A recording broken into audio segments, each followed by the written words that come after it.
สบายดีและสวัสดีเด้อพ่อแม่พี่น้องกันเบิดสุขุสุขคนก็ยินดีต้อนรับเข้าสู่ช่องวอสีวันใหม่อีกแล้วโดยห้องน้องพี่ก็ อ่าโอ้ยสบายดีเด้อพระธง นมัสการ เนาะน้องพี่ทงพี่น้องเลย โดย คิดยังได้บวชสายมาเนาะสวัสดีบ่โดย นอนรับฝันดีบ่ สวัสดีเด้อพี่น้อง สบายดีเด้อโดย สวัสดีคนเนาะ โดย โอ้สบายดีทางสาวคุณมาบรรเทานะครับน้องมาตีเนาะ ทางแม่เพิ่นมาแต่ไหนมาเลย โดยสบายดีเด้อ เมื่อกี้นี่พากันไปกินข้าวมาโดย ได้กินข้าวอยู่นิดจังหน่อย แม่น เลยว่าพาอาจารย์มาเนาะเบาลาวเพิ่น โดยแม่นแหละ มาหา หลังจากที่มันบวชไปกับบัวได้มาหา บ่ได้มา เนาะ นี่จ้ะ โด โด ย ย มาหาลายมือเลยพี่น้องตั้งแต่วันที่1บ่เนาะ สบายดีเด้อ จะอยู่ในวัดนี่ก็แบบบัวได้เห็นยังเนาะตอนนี้ตอนเช้าเห็นยังเลยเนาะ สามีจะไปบินสบาทมาแล้วก็สั่งขาย โอ้โดยกระสิบประมาณนี้นะพี่น้องก็ได้ใกล้แล้วนี่เนาะได้จักมื้อแล้วนะนี่4เลยได้ สี่มื้อเลยบ่สามแล้วว่าเนาะ ครับเนาะ สาม วันนี้วันที่ยังกันนะบ่าว4ลืมว่า สี่บ่คือสี่ห้าบ่ เริ่มไปวิ่ง ที่สี่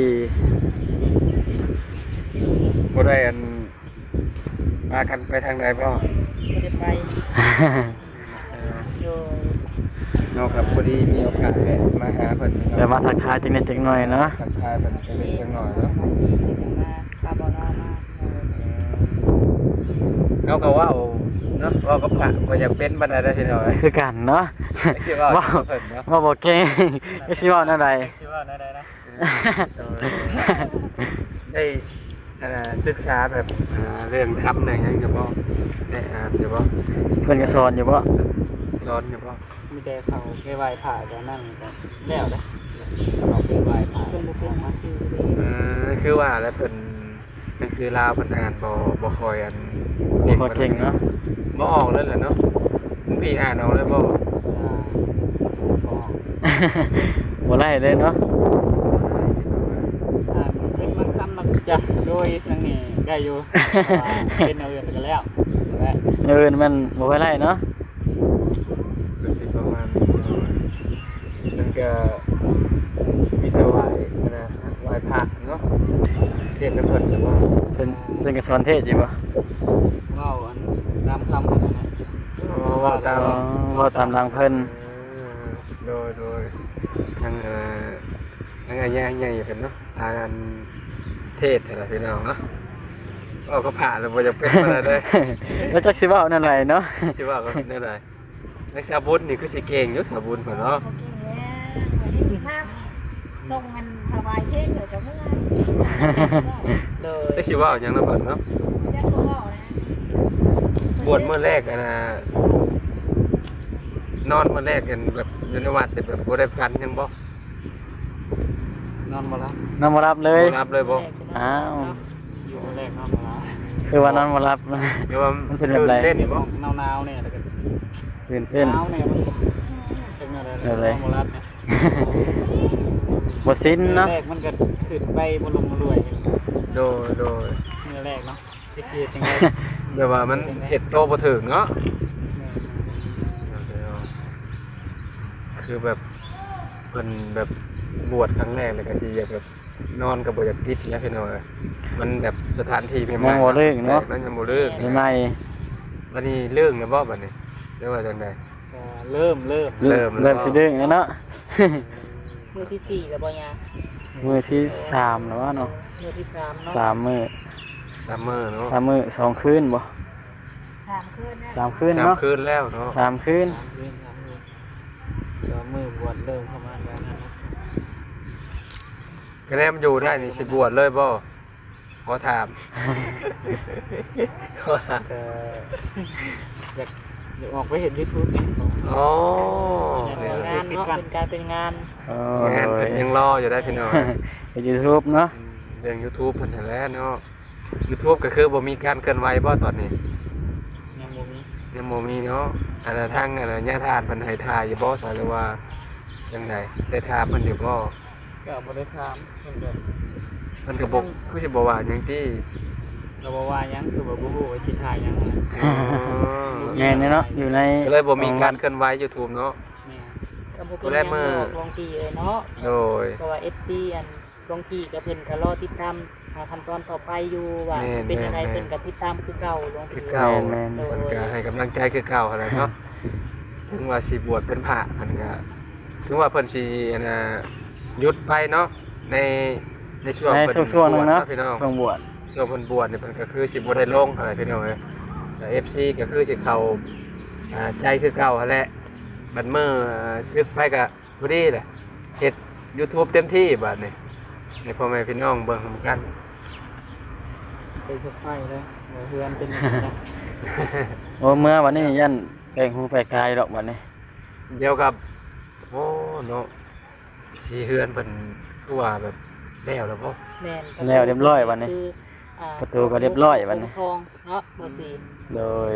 คือเฮากับ มาก วงท้องแบบแนมไปในป้อแสบหูแสบตาเลย โดย แบบยิงแล้วหง หงหง นมยุงเนาะ นกยงกับนกยงนกยง อืม นมยุงทอง คือเฮาอะบ่ได้มาหลายมื้อเลยพี่น้องก็เลยแบบบ่ฮู้เลยว่าอันเพื่อนอันน่ะ มีแต่ หาทงเป็นจังได๋ อัญญาซิกไปก็คือแบบเซอร์ไพรส์เลยนะ เนาะมันแปลกหูแปลกตาหลายอย่างทั้งเพื่อนทั้งประตูทั้งกระตอบกระต๊อบ เมื่อเลยนี่นะ โอ้ โอ้หลังจากที่ซึกครับบ่ นี่ สิทาจากปุ้นได้สิทาจากพี่ไปปุ้นเลย นี่ อ่า เพิ่นว่าเพิ่นดีใจเองนะ อดใจรอพี่น้องเนาะก็คือยังบ่โดนดอกเนาะแล้วก็ได้อันน่ะไปเห็น YouTube แบบเต็มที่แล้วนะ เฮ็ดก็เฮ็ดคือเก่าอะเนาะบัดพอออกไปก็ นี่ อีกบ่ลนดอก พอดีแหละไปนำกันเนาะบัดซิกหนึงก็ไปถ่ายนั่นถ่ายนี่นำกัน เก็บภาพนั่นภาพนี่ให้มันเหมือนกันเนาะภาพบรรยากาศในงาน มีเด้งานช่วงเนาะช่วงนี้เนาะงานหลาก ำลัง ย มีงานหลายส่งนี่ว่างานบ่งานบุญก็ ก็คือแบบเพิ่นคือสิบ่ว่างปะดอกเนาะเพราะว่า แขกมาหลายในเฮือนเพิ่นแต่ละมื้อพี่น้องเอ้ย แต่ละมื้อเนาะสิประมาณนี้แหละพี่น้องเอ้ยสิเว้าหยังต่อก็ได้พี่น้อง เนาะบ่น้ำพระน่ะมันจะก็เว้าเลย นี่จากแนวเว้าคือ จักสิถามหยัง สิถามเรื่องอะไรในศีลธรรมก็คือแบบ มันยังบ่ค่อยฮู้ปานใดเนาะ แม่เพิ่นก็ยังบ่ค่อยฮู้ว่านะ โอ้ ปัญหากระบวชเนาะต้องแบบบุแหละเป็นเดือนไปผู้จักสิฮู้กันได้มาบวชอดีรอกันแล้วเนาะอันนี้ก็คือแบบบวชอันน่ะนี่หยังก็จะว่าอันน่ะทดแทนอันน่ะบุญคุณ ผู้มีพระคุณ ผู้ใหญ่ เนาะ ที่บุญเนาะผู้มีพระคุณของเพิ่นนั่นแหละพี่น้องเอ้ยเราเห็นอันเพิ่นใส่ผ้าเหลืองนั่นบ่เพิ่นราศีเพิ่นจับขนาดนั้น จั พี่ บ น้อง เนาะขึ้นเนาะ ขึ้นแล้วเนาะ หน้าตากระพองชัยเนาะ สิ่งจริงนะครับ นี่อยู่ในศีลมีธรรม โดย ทั้งน้องสามีเลยก็ได้เนาะประมาณนั้นเนาะบอกครับ ตอนนี้หลวงพี่ทุกคนก็พาย่างเบิ่งดูคงสั่งบ่แล้วเนาะ สร้างประตูโค้งทางเข้าวัดพี่น้องเอ้ยโดย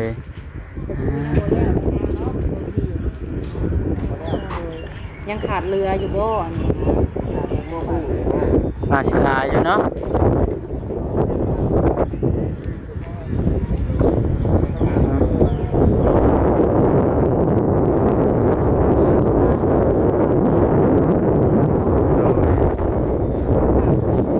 น้องนี่เนาะ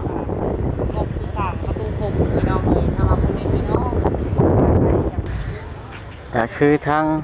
พระธงเพิ่นพี่น้องเนาะเพิ่นก็ได้พามาเบิ่งทางประตูโค้งพี่น้องเนาะเพิ่นก็ในขาดงบประมาณก็ยังหลายพอสมควรอยู่พี่น้องเนาะถ้าว่าท่านใดหรือว่าผู้ใดเนาะมีใจศรัทธาอยากมาทำบุญก็ติดต่อหาได้เพียงเนาะหรือว่าติดต่อหาเบาพามีเบาลาวก็ติดต่อหาได้ส่งเพียงเนาะถ้ามีจิตใจศรัทธาอยากมาทำบุญร่วม สร้างประตูโค้งพี่น้องเนาะโดยทางเนี่ยทางผาทงเพิ่นกาพามาเบิ่งพี่น้องเนาะทางประตูโค้งเพิ่นว่าพี่น้องเอ้ยโดยก็คือสิยังขาดงบหลายพอสมควรพี่น้องเนาะแต่ว่าท่านไว้พี่น้องเนาะมีใจศรัทธาอยากมาสร้างประตูโค้งทางเขาวัดบ้าน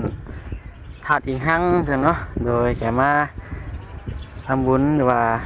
สร้างน้ำกันได้พี่น้องเนาะโดยก็โอเคพี่น้องเนาะมาสีกับสีเขาเก็บภาพบรรยากาศไปซ้ำนี่พี่น้องเนาะโดยสำหรับคลิปนี้มาสีกับสีโคตรตัวลาไปก่อนพี่น้องเลยถ้าท่านได้มีใจศรัทธาพี่น้องเนาะมาสร้างประตูโค้งมุทนานำกันได้พี่น้องเนาะโดยพี่โตยูทูบเบอร์ได้หลายส่องมาก็ได้นะพี่น้องเนาะโดยสำหรับคลิปนี้ก็สิขอตัวลาไปก่อนพี่น้องเนาะโดย